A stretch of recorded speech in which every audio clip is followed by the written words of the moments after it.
Previously on MasterChef Australia. Oh, wow. That's epic. That's so cool. They unwrapped a huge week The mystery box is like, Christmas has definitely come early. and presented spectacular dishes. This is a front cover of a magazine. I would order that over and over and over again. But the bottom four faced an incredible pressure test. That's not. That was the end of the journey for Jimmy. Then, Welcome to Sydney! a service challenge with an unexpected twist. Oh, no.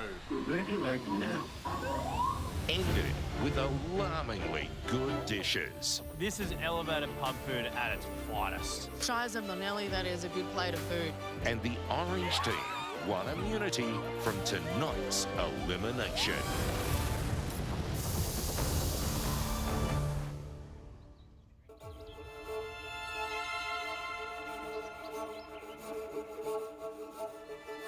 Let's do this, Sarah. Theo, come on, mate. How are you feeling? I'm all right. Yeah. Yeah. Damn. Doesn't matter what colour the apron. Just Yeah. give it a red hot crackaroo.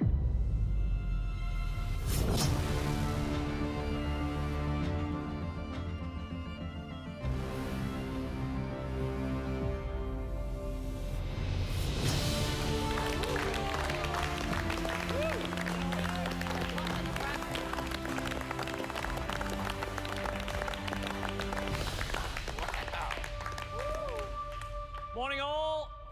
Morning. How good is it to be back in the MasterChef kitchen, eh? But not so nice to be back in black, right? No. Unfortunately, by the end of the day, one of you will be going home.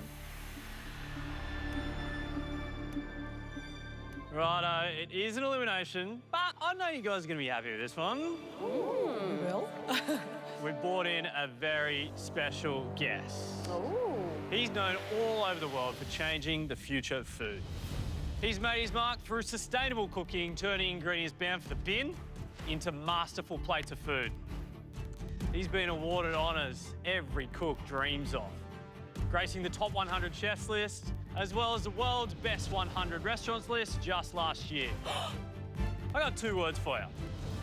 Fish King. Please welcome, you know who I'm talking about, Josh Nyland!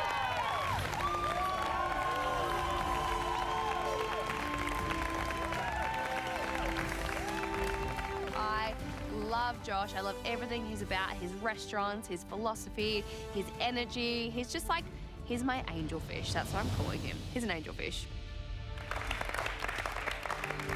This guy is an absolute genius.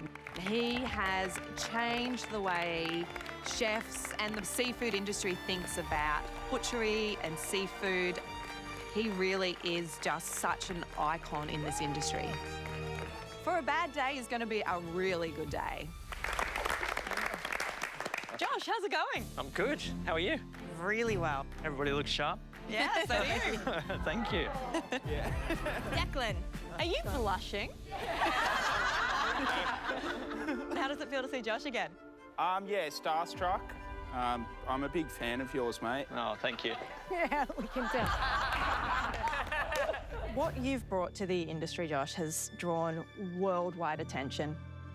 Can you explain it? I think there's a lot of fear associated with fish in some parts of the world where we don't necessarily know what to do with it. So I'm trying to come at it from the mind of a meat butcher and then apply that into fish theory. And hopefully, at the end of the day, it works towards better ethics with how we work with fish, but as well, better economics. He is probably the chef that I want to impress the most in this kitchen, and he is the biggest inspiration to me. What do you reckon's under here, Dave? Oh, big ass fish. What makes you think that? Well, guys, this is something that I've tediously worked my way through and butchered this beautiful product just for you guys.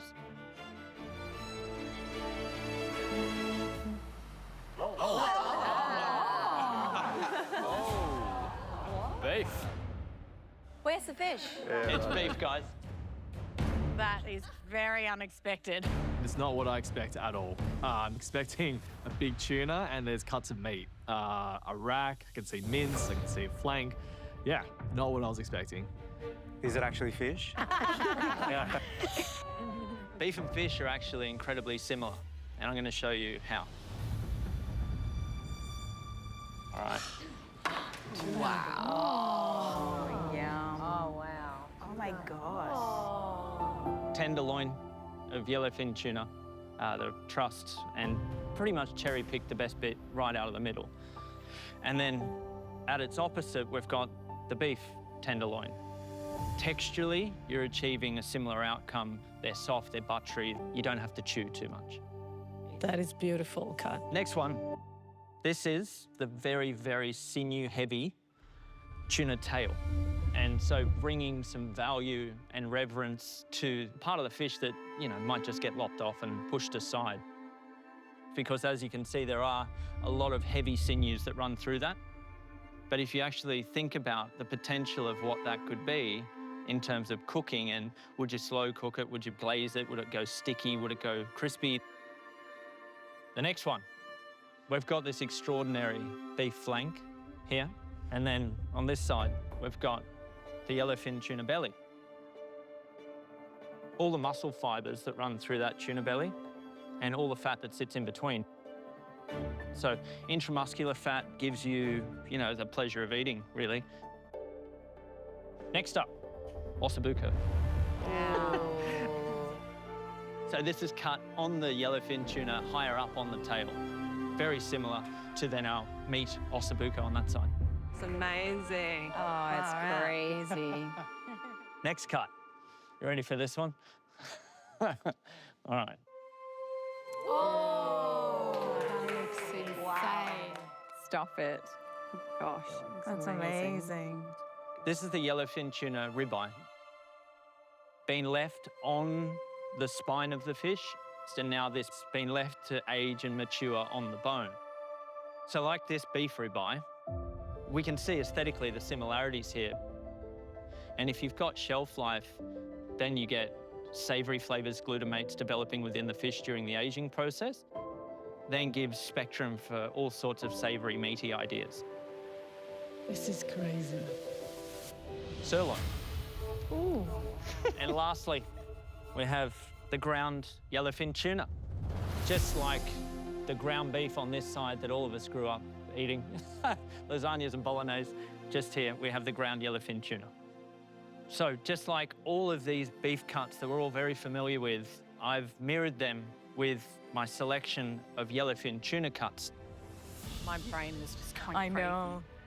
I'm feeling intimidated because he's just so exceptional. Like, it's like to be able to replicate meat with tuna is wild. We've got matching cuts on both sides, so we all understand that. But bigger than that, what I'm trying to say here is yellowfin tuna came in at 45 kilos. It's a big fish. If you don't approach a fish of such significance with a matrix of primary cuts and secondary cuts, then you're just paying for filling your bin up. To start to think about fish and using meat as the catalyst of that thinking can give headwind to so much creative opportunity. It's honestly like it's a masterpiece. It's a piece of art in front of us. It's so gorgeous. The finesse on the meat, the butchery, how beautiful the produce looks like. It's just so Josh. And it's honestly like, if I get to cook with something like that today, it's pretty amazing. Inspiring, huh? Oh, yeah, absolutely. But then we've got this cloche over here as well. There's always a clock. So a summary of all of these parts then amounts to my perfect surf and turf.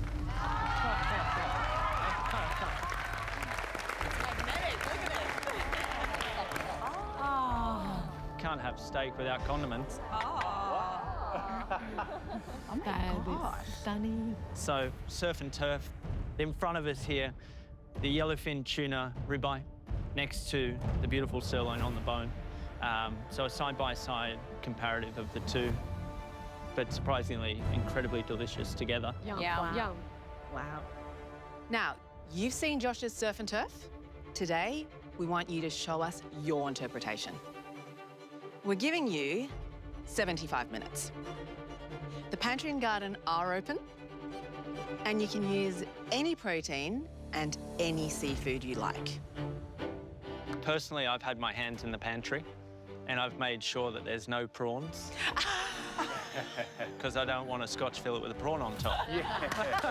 We're talking about 2025 modern surf and turf. This is the guy that put tuna cheeseburgers and fish eyeball ice cream on the map. Think outside the box. Okay. I was just like, I want to get in the kitchen. And the time starts now.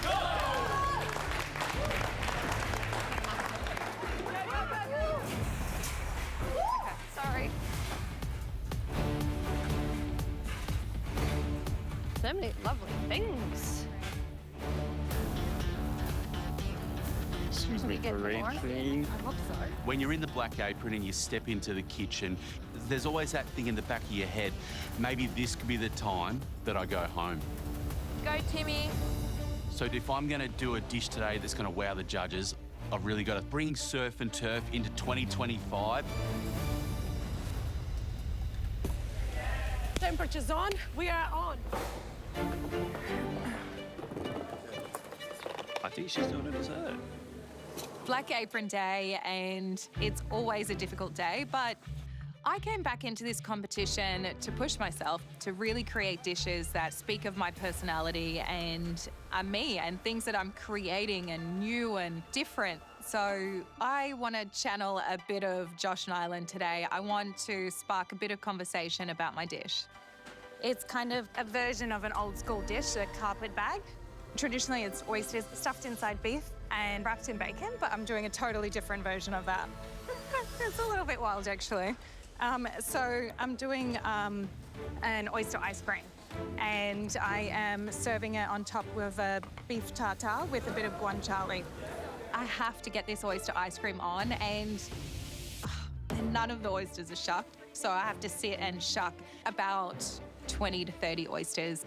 Declan, I wish you were down to shuck my oysters for me.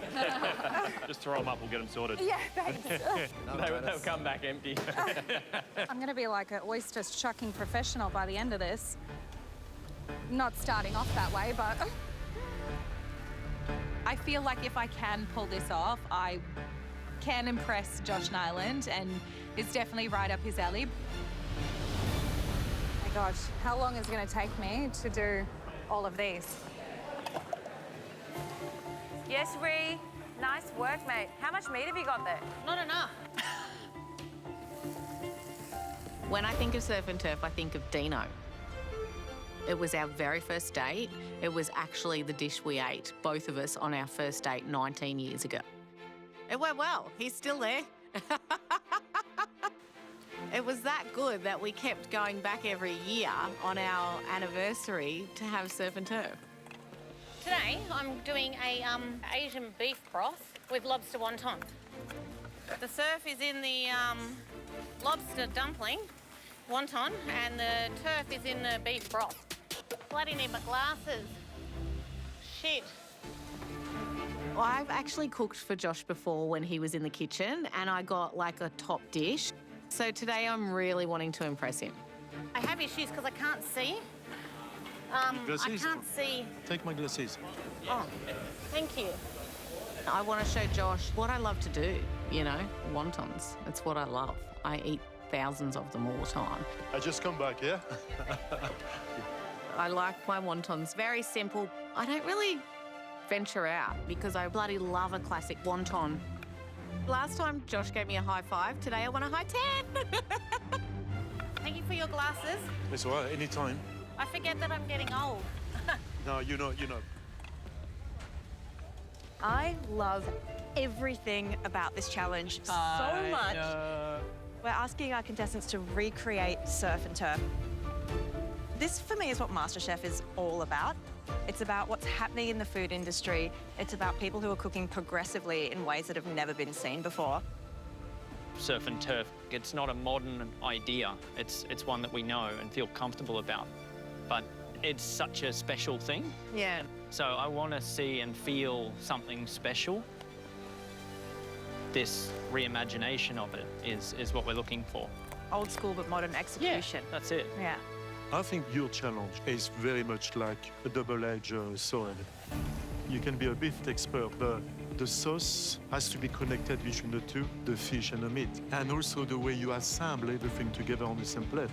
So it's more than cooking today. 100%.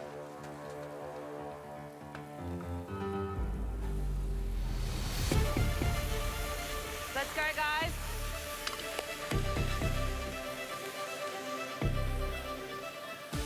Today I'm making a dish called Rutello Bonato. So it's a take on Vitello Tonato, which is traditionally veal and tuna. And we make this at one of our restaurants, Nido, and it's kangaroo and bonito. So the roux is the kangaroo, and the Rutello, the Ello, is the bonito. It's like jam-packing all the delicious traditional flavours of a Vitello Tonato, but making it a little bit rawer. And I cook well when Josh is here, so he's like my good luck omen.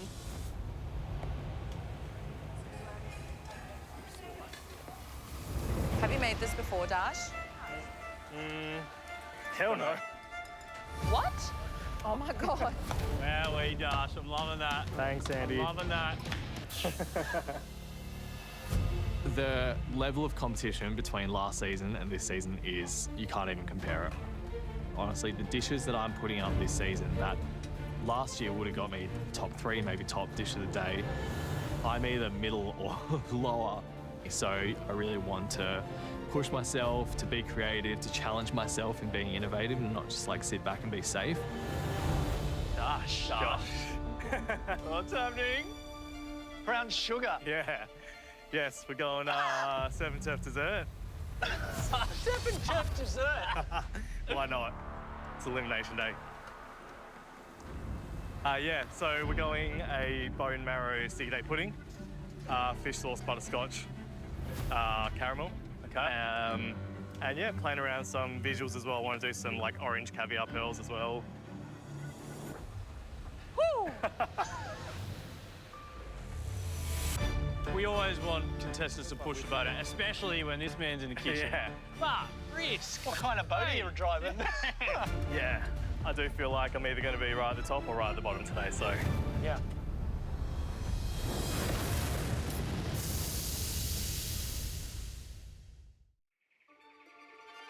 Okay, guys, already 15 minutes gone, 1 hour to go. Allez!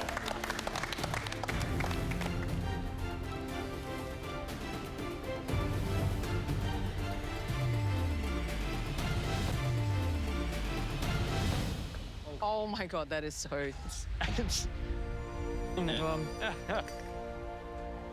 Oh. Wish I was down there. Yeah, reckon. I like how you just here watching us eat it. Can we swap? Want to swap? Sorry, guys.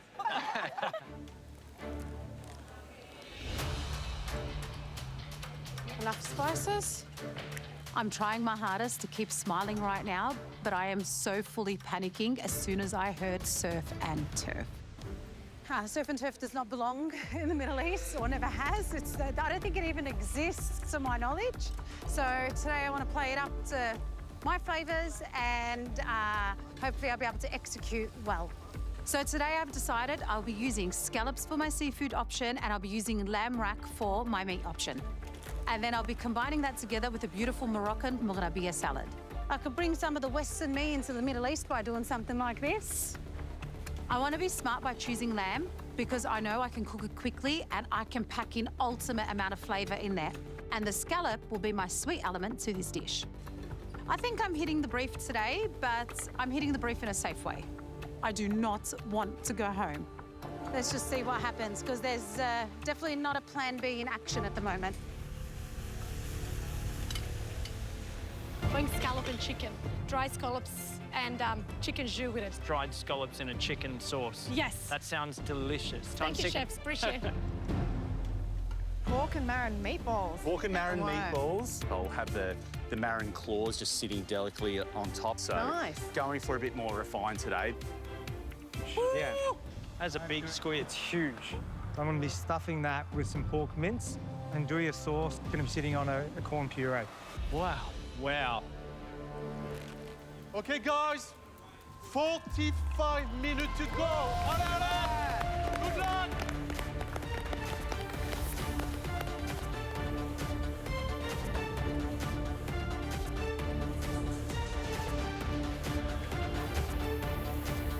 You watch those fingers, Snaz. Oh my God, Snez, slow down.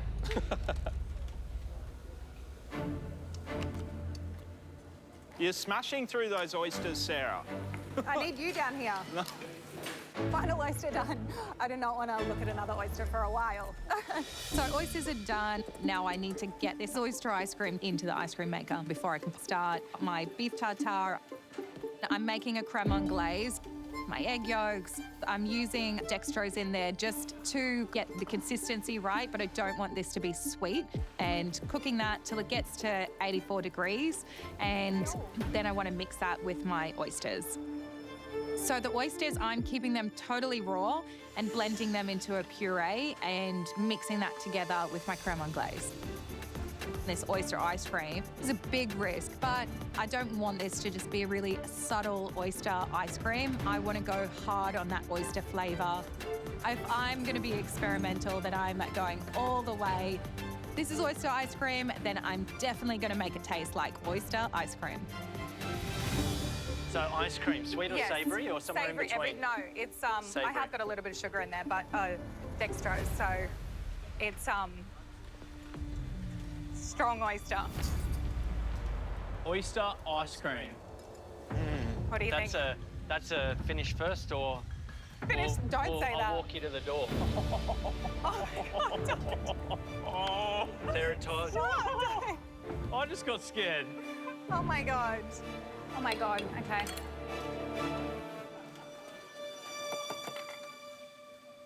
Look at my cute little pancetta crummies. Oh, they look so good.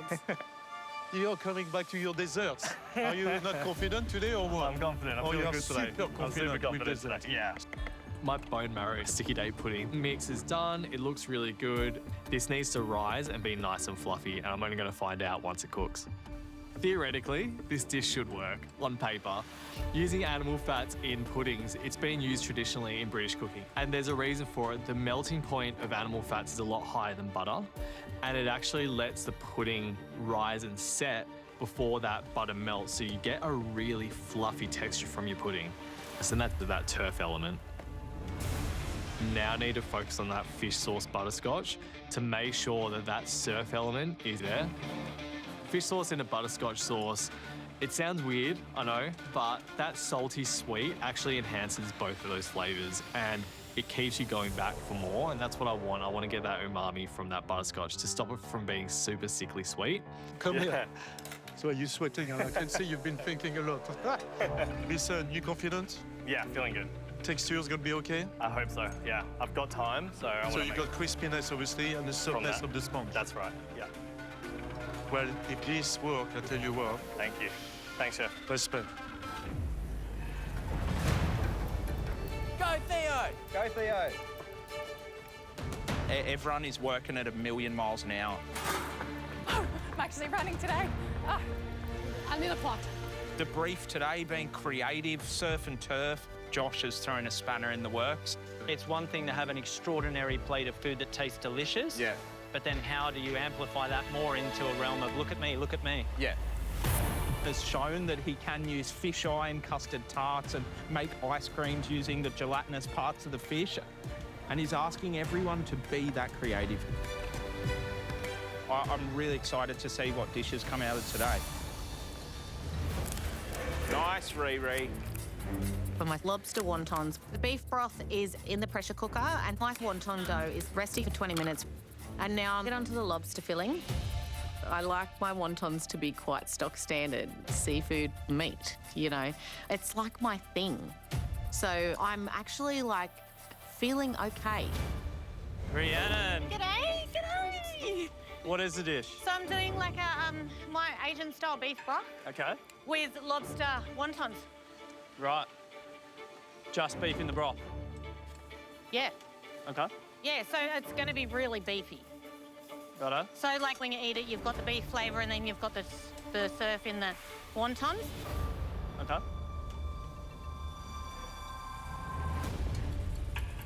Is it inventive enough, though? Oh, bloody, I don't know. Hope so. Like, because we got oyster ice creams, we've got, like, bone marrow, puddings. Bloody hell. This has completely thrown me because they don't really seem impressed by my dish. And now I'm like, oh my God, what am I going to do?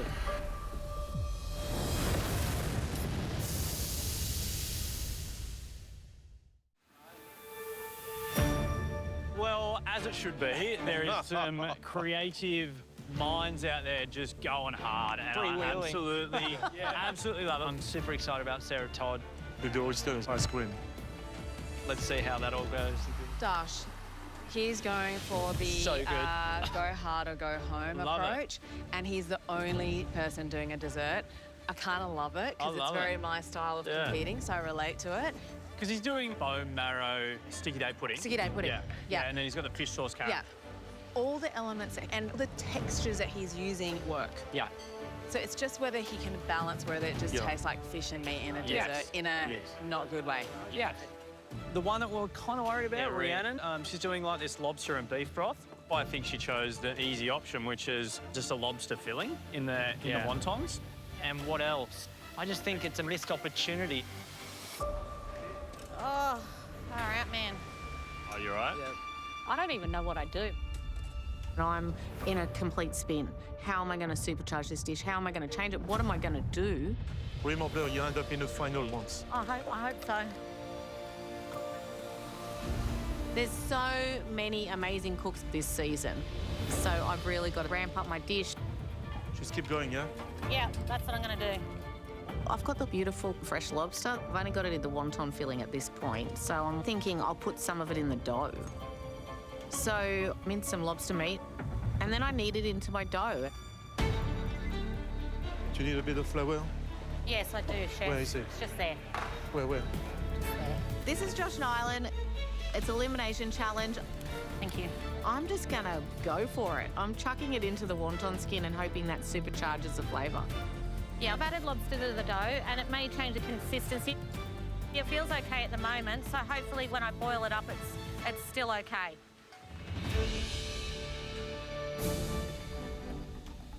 I'm so glad up here today. Yeah. Na, na, na, na. yeah. Na, na, na. Dipinda, you're on fire today. I love it. Woo. I'm using beef today and oysters. That's going to be my little play on surf and turf. I've got a beautiful piece of flank steak with a beautiful oyster cream sauce. I love cooking red meat and steaks and everything like that, but it's a little bit different, so I'm enjoying it. Today, going a little flair of Japan. I'm making braised pork cheeks with fresh Harvey-based scallops and some sautéed mushrooms. I've never cooked for Josh before. Being a fan from up north, I've never met him before, so it should be a bit of fun today. I'm doing my dumplings. Tuna belly chive dumplings with a beef broth. I have never made this before. I'm just channeling what I know. I'm channeling flavors, and hopefully it's going to be a good one. What's your worst surf and turf? Gonna need a snorkel to get through this portal or something. That's brilliant. Josh Lyland's in the kitchen, so that means you got big fish to fry. 27 minutes to go.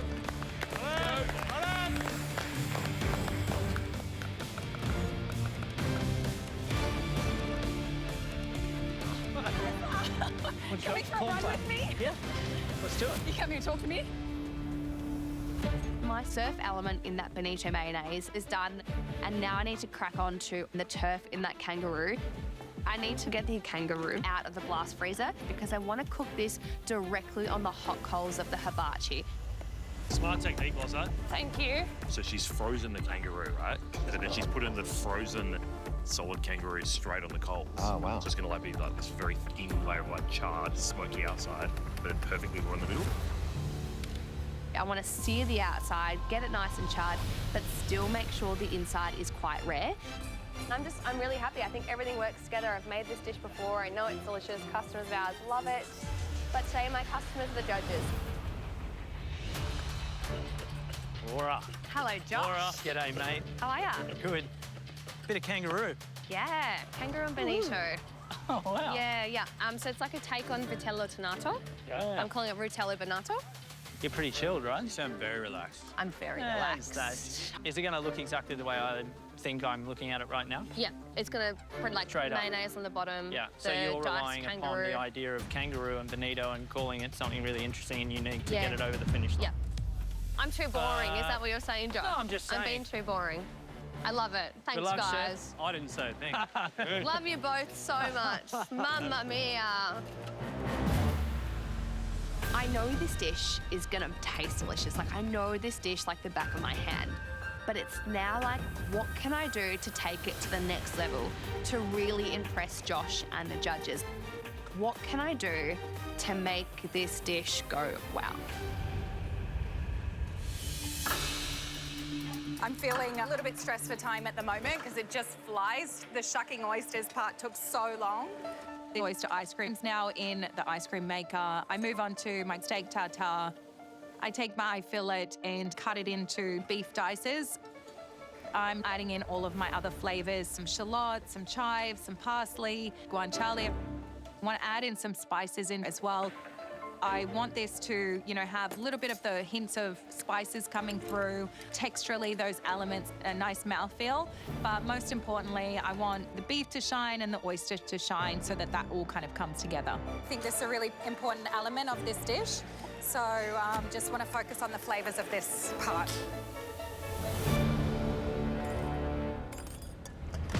Schnez, I have issues with salt. One taste? Salt's fine. Delicious. So right now, I've invested a lot of time with preparing my elements. For my beautiful lamb cutlets with some sweet scallops and a beautiful Moroccan mourabia salad. Got my nuts toasted. I have my herbs chopped. All the flavors that I need, including my spice mix, is ready. Now it's time to start the proteins. Samira. Hello. How you going? I'm nervous, but going well. Like my hands are shaking. What's the dish? Okay. I'm bringing surf and turf to the Middle East Righto, because let's that's do it. something that's never happened before, I think, in history. Yeah. So I am going Moroccan-inspired today. Amazing. So I'll be making a Moroccan mourabia salad with lots of big flavors in there, using herbs and pomegranate and spices. Yeah, back you on that. Boxed. Okay. Yeah. A yogurt tahini garlic sauce as the base. Back you on that. Done. Boxed. Ras al Hamnoul spice rub lamb cutlets. Okay, yeah. And scallops for sweetness. Right. So I should hit nut, sweet, spice. I love the idea of sweetness with quite a very savoury protein like lamb. Yeah. It's almost like it's a tokenism of, I'll just put some scallops on. Okay. Because the dish itself, like if we're going to be honest, yes, spiced lamb with everything that you just said, I'm so excited to eat. Yep. But as a surf and turf challenge, to put a couple of scallops next to a... I think what Josh is getting at is this dish good enough on its own without the scallop? Or are we going, oh my gosh, thank God the scallop was on the dish. Think about it. Okay.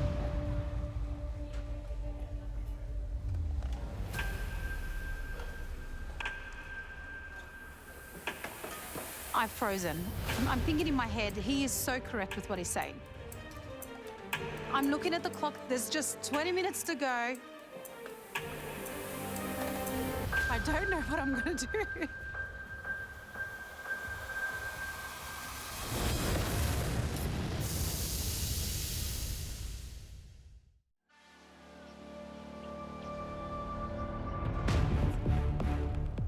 Right now, all I can think of is, if I go ahead with the dish, they'll pull the dish apart and I might not hit the brief, especially because I have admitted that the scallop is only there for the fact of it being there.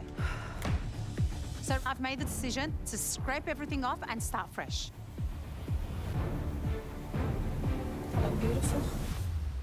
I see this beautiful salmon in front of me. I'm going for the salmon. I'm making kebab ma'liya, which is fried salmon kebab.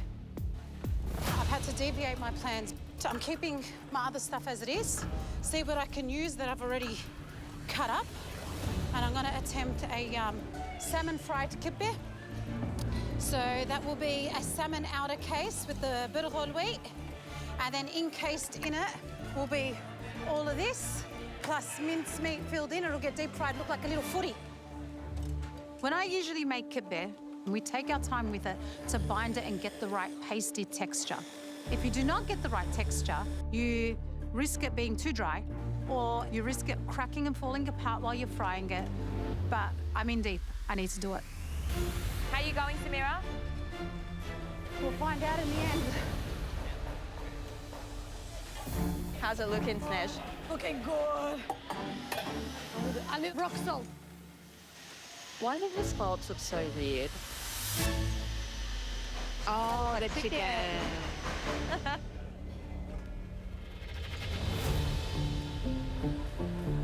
Smells amazing, Ree.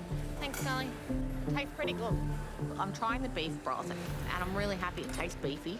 I want it to be beefy because it is my turf. Okay, I need to, like, calm down. That's what I need to do. So I'm starting to put the lobster filling into a lobster wonton wrapper. Bloody hell. So normal wonton texture is like nice and springy and easy to knead. This is really wet. My hands are really wet. I'm adding flour, which is going to take away the springiness, the bounciness. How you going, Riri? Yeah, I'm going. Yeah. You got this. Just do what you can do. Thank you. At this point, I've got them in the round. They're holding, they're not tearing, so they actually look okay. So I'm just going to go ahead and boil them. But if the dough doesn't work, I have no dish. Bring us the catch of the day. You've got 8 minutes to go. Come on.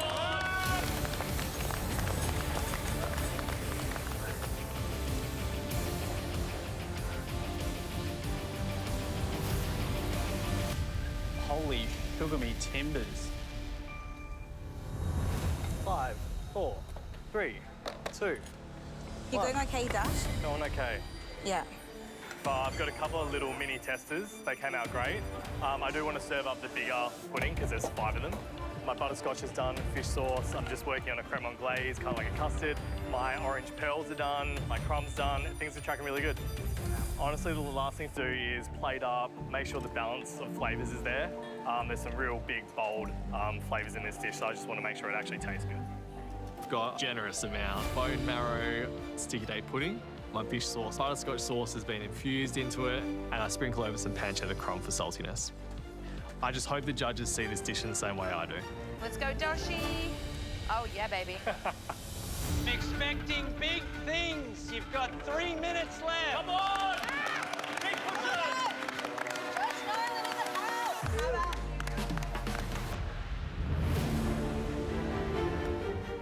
I tasted Sarah's oyster ice cream. It is so oystery. So,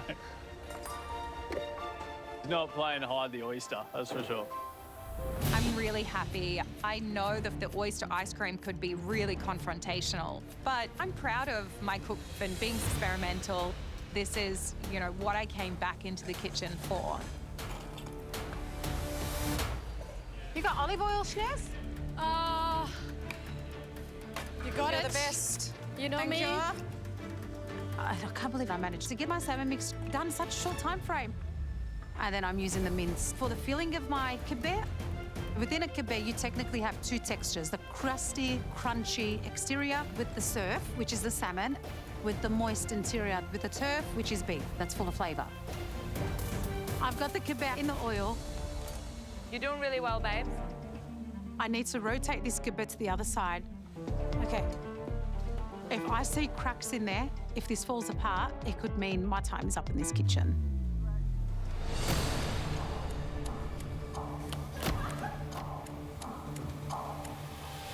Bloody amazing.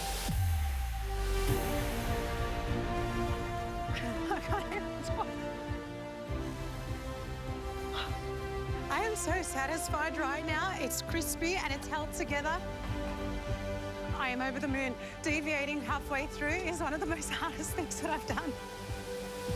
I think having a baby is easier than this. I even worked up a sweat. Woo. Come on, Samira, bring it home. I'm done, just frying now.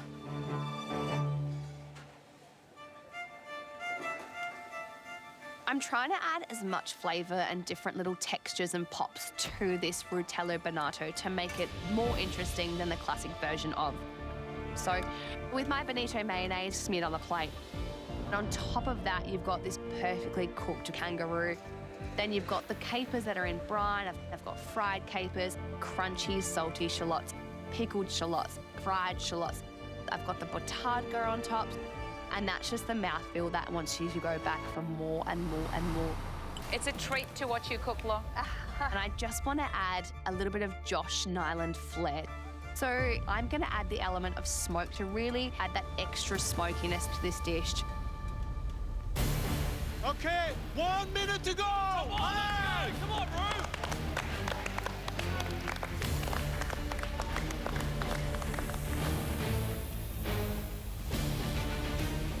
Salt. Salt. So I get the wontons out, I put them straight on the plate, and I notice that a couple of them are split on the bottom, but I just have to go with it. Like, I've got no other option. So I'm looking at the wontons, which is the main component of the dish, and they're not great. But I have got a really nice beef broth, and I've got a perfectly cooked piece of lobster, so I'm really hoping that those two things are going to get me through today. It's sink or swim in 10, 9, 8, 7, 6, 5, 4, 3, 2, 1. That is it. Good job. Far out. That was hard.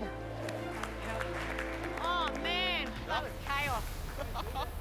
That was the most stressful cook I've had this season. It was absolute chaos.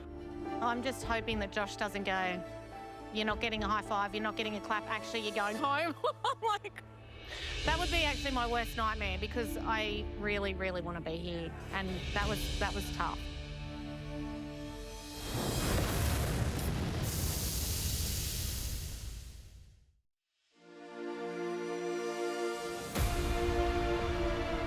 Well, with the ever-inspiring Josh Nyland in the house, it was simple. We wanted your interpretation of surf and turf.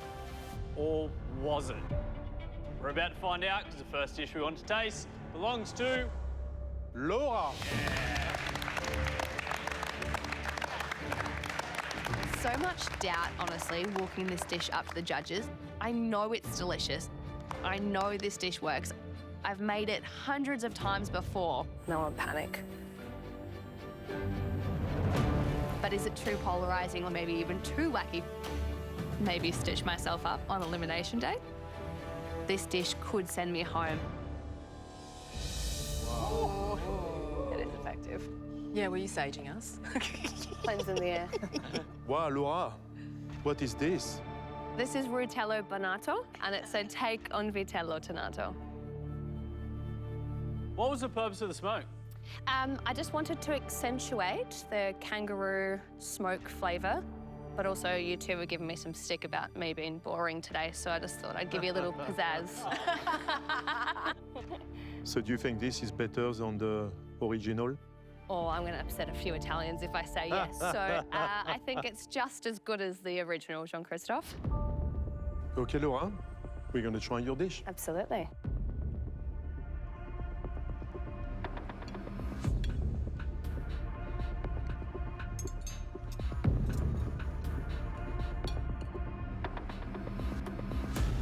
I'm not going to wait for their opinion. I think it's a bloody knockout. Texturally and the seasoning and, I mean, the fried onions alone makes you just want to have all of it.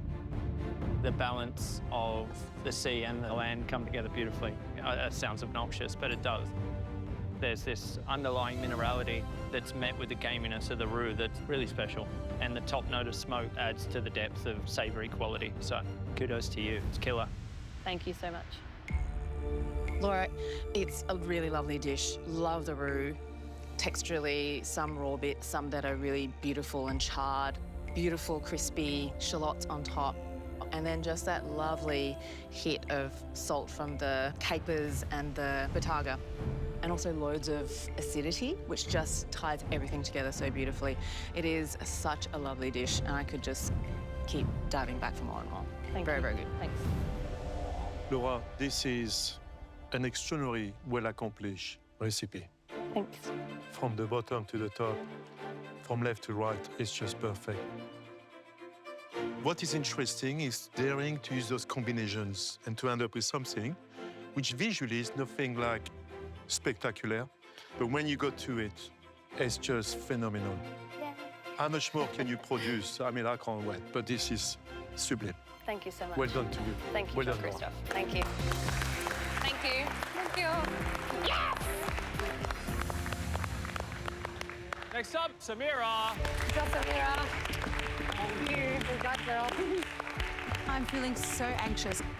I am super proud of what I've done. I think pivoting was definitely the correct decision.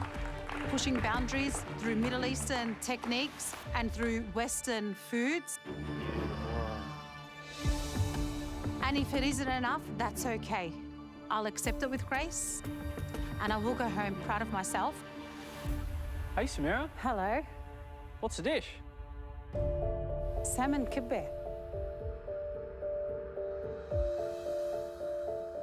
It's not lamb and scallops. What happened? Nope. When you two lovely humans came over to my bench, after hearing what you both had to say about do they marry, I had to face reality.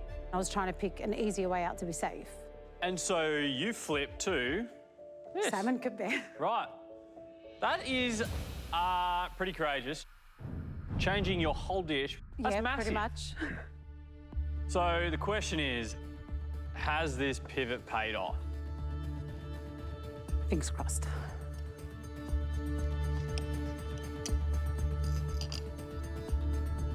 So you minced the salmon? Correct. Wow. To have it balanced out.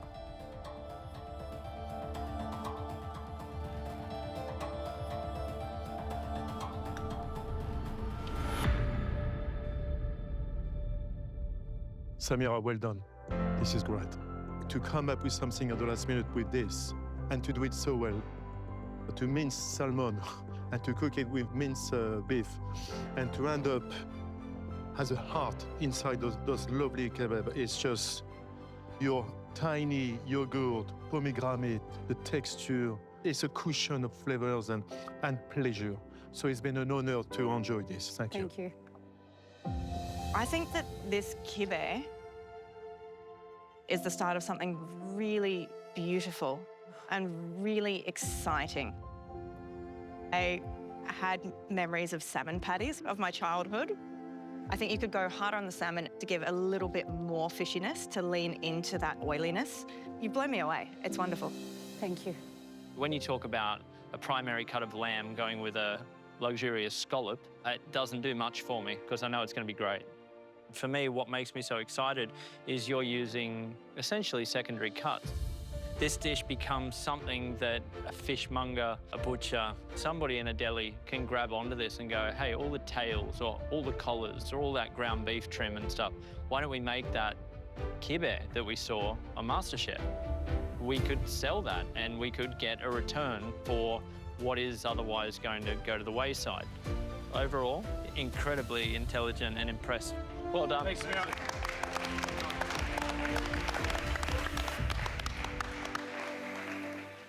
Let's try your surf and turf, Sarah. I love this oyster ice cream. It's something that's very unique and it's showing the direction that I want to be going in this competition. Oh, okay. But Josh said that this could either be a top dish or he could be walking me to the door, and I just hope more than anything that it's at the top.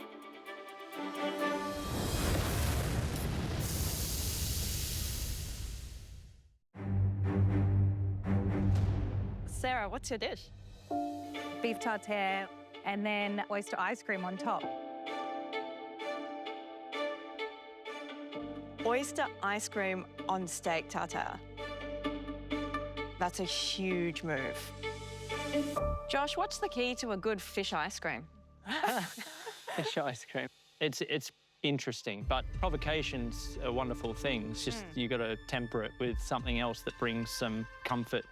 And whether that's raw beef, then that'll be what we're tasting now.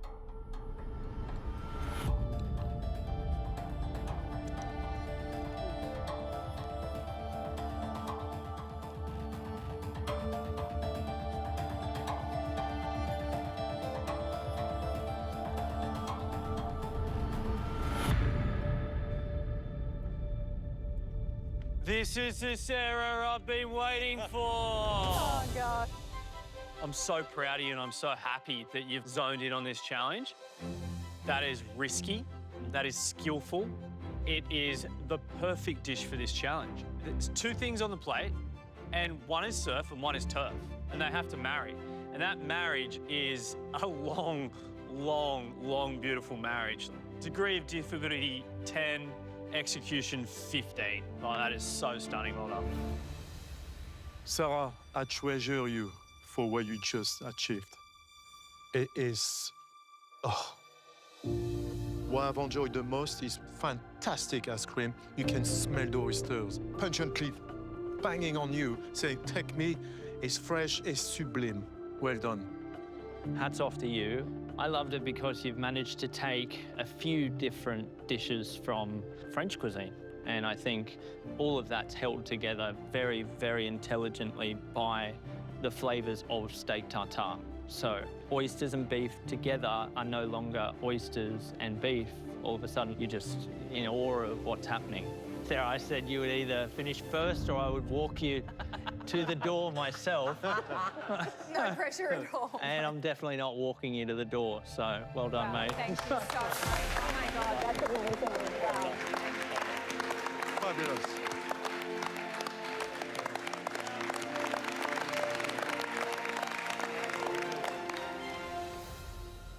Next up, Rue.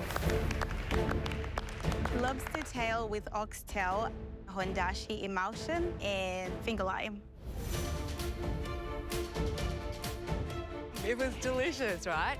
But the ratios are wrong. There's way too much of the emulsion and not enough of the two tails.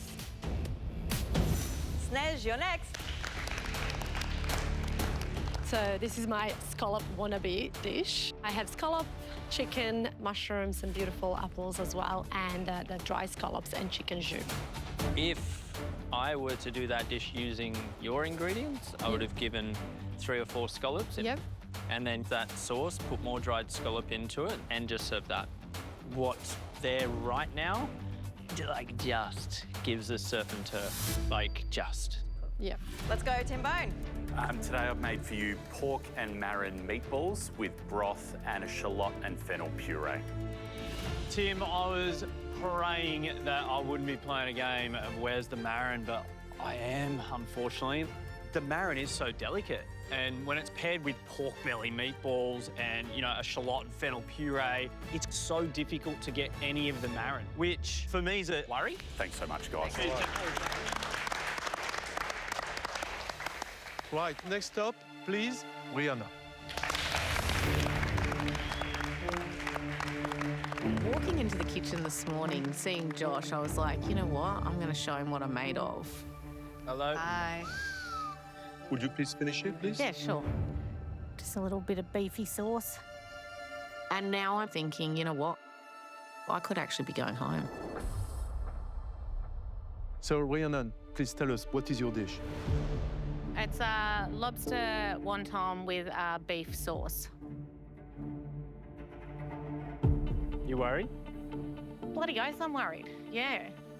Then I'm worried because you are very honest. I'm so disappointed in myself. Yeah. I don't want to cry. But I really am. Because I feel like I've just really enjoyed this year, and I feel like this could be the thing that sends me home. The day of all days that I don't want to go home. Out of all the days, having Josh in here.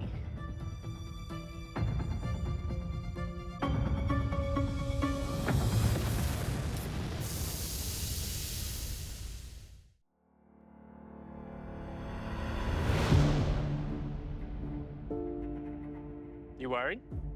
Bloody oath, I'm worried. Yeah. All right.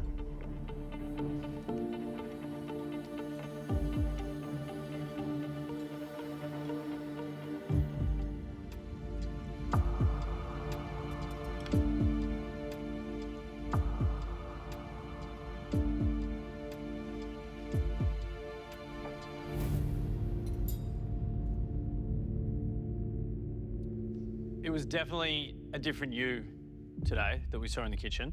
And I've been there when you try too hard. Yeah. And I feel like this has got that written all over it. Yeah. You want to impress Josh so bad. When we came around and challenged you to think about it more creatively and you end up blending up the lobster and putting it in the dough, that's when I knew it just wasn't you today. Yeah, I know. That's not a you move. No, Like, I it's not a you know. move at all. And it's resulted in the skins being really brittle and fragile. I feel like the lobster on the outside is nicely cooked. And there is something going on with the beef and the lobster, but is it where it needs to be to have you not be vulnerable today? I don't know. It's fallen short, unfortunately, Rhiannon. To me personally, there's so much merit in the broth because it's well constructed, there's layers, you can taste effort that's been applied into it. And like you said, the supercharger was on. We've unfortunately got skins that are very soft and fragile, an interior mix that is quite compromised in terms of how it's come together, and that's because water's gone in. Yeah. So it's a really difficult one for me because I want to like it for the fact that we've got a great broth. How much surf and turf is happening, then that's the challenge that I've got right now. I am underwhelmed of the result, and this unfortunate part is obviously slightly overcooked. So I'm afraid to say, but you are giving us a lot to think about.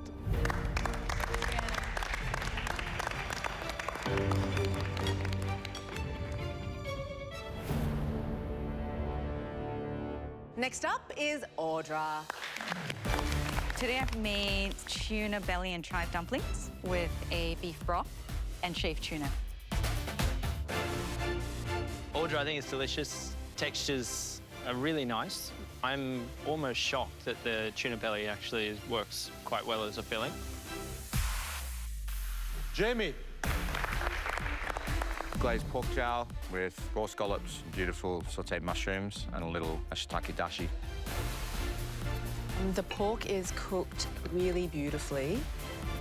And I love that interchange of the slippiness between the mushrooms and the scallops. Alana, you're next. I've got flank steak and oyster cream sauce for you and a nectarine esme. You've cooked that flank absolutely perfectly. Your nectarine esme is so lovely and fresh, paired with your surf and your turf. It really just took me straight to the beach. Really well done. Thank you. Theo. I did pork stuffed squid with corn puree and Duya sauce.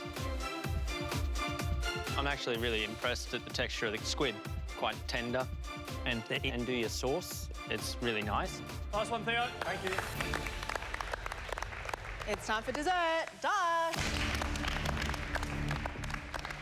I'm stoked with the finished dish. I've pushed myself today. I've got every element that I wanted to done. I really, really, really hope that the judges love it. Dash, you really went go hard or go home approach, yeah? Did, yeah. What did you make today? We've got a beef bone marrow pudding, a fish sauce butterscotch sauce, crispy pancetta crumb, and a creme anglaise that has some orange caviar pearls through it. Whoa. Okay. No one's ever said that. Well, that's a vibe. So no regrets? No regrets, yeah. I think I pushed myself today with the concept. If it paid off, great, and if it didn't, I can hold my head high.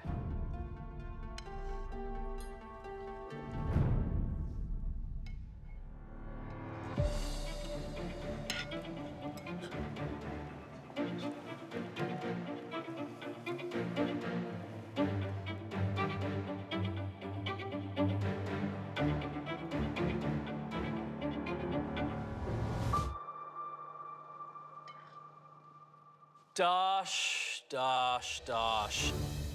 You have taken a massive risk today. risking your place in this competition on a surf and turf dessert.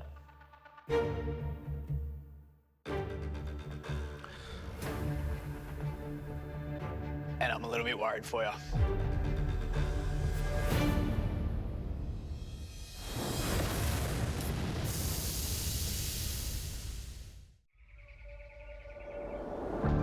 Dash. There's some positives in there. The texture of the cake is phenomenal, and the flavour of the cake is really delicious. It's really light, it's got so much moisture in it, albeit it doesn't have bone marrow flavour in there. And then we get to your fish sauce caramel, which is essentially the surf of the dish, and I just felt like it needed more. Yeah. Dash. Huge amount of kudos to you for firstly doing something extremely innovative, but as well, you might have unpicked a little bit of an interesting recipe there with bone marrow contributing to one of the most soft, fluffy, lightest cakes I've had in years. I haven't had a sticky date that texturally perfect. If it was a cake competition, you win, first prize. The fish sauce, when you eat the caramel independently just on a spoon, you can both smell and taste it, and for what that is, it's incredibly well balanced. If you were to replate this dish for us now and just tip caramel over the top of that cake, I think we'd all be here going like, super. It will be a shame to lose you. Good luck. Thanks, Dash.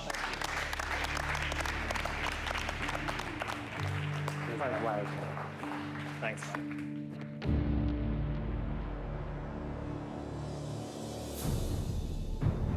Every time I come in here, there's something a little bit outlandish to participate in, but it's inspiring. Not just meeting you, but seeing what's in your heads. MasterChef's a two-way street, and I think it's fascinating to gain from you what I'm sure you gain from me and the rest of these guys here. Amazing. Even though that cook was hectic, two of your dishes deserve a massive round of applause. They gave us the best of both surf and turf. Laura, Sarah, your dishes stole our hearts, hook, line, and sinker. Well done.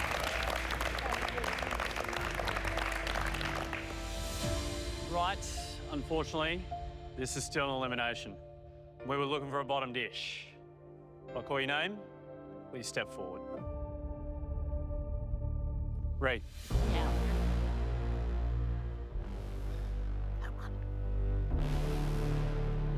Tim.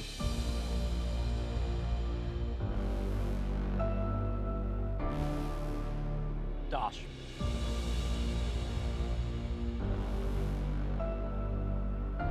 All of your dishes, they had problems. So when we're splitting hairs like this, it has to come back to flavour and texture, which is why I'm so sorry to say this.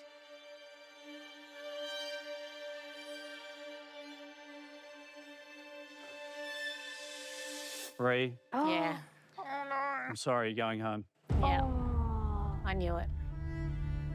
Yeah.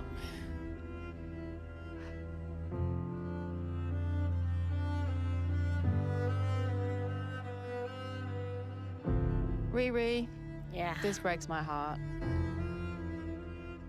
Yeah, but you know what? Like, what a bloody epic experience. Like, this is just so cool. Like, how many people get to come back to win and just do what I've just done? And I've had an absolute blast, like, crazy good time. And, yeah, I'll just have to go home to Dino and cook him some stuff. Not quite as much fun, but anyway. We know you had so much more to give this competition. Yeah. And it just wasn't your day. No. Declan, what are you going to miss about your mate, Ree? I love Ree to bits. Yeah, very, very shocked. It's just what this competition does. So she wears her head so high on her shoulders. And she's been such an influential woman in my life since meeting her on the show. So, yeah, I'm going to miss her to bits. Thanks, man. I was actually good until you did that.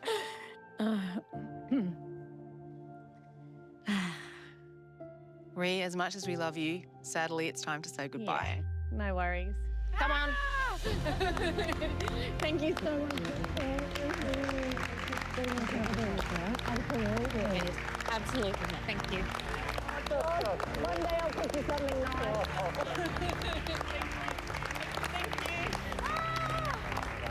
I'm super proud of myself. Honestly, I'm so happy. Like, you know, there's so many people that would dream to get asked to come back. So, yeah, I'm stoked.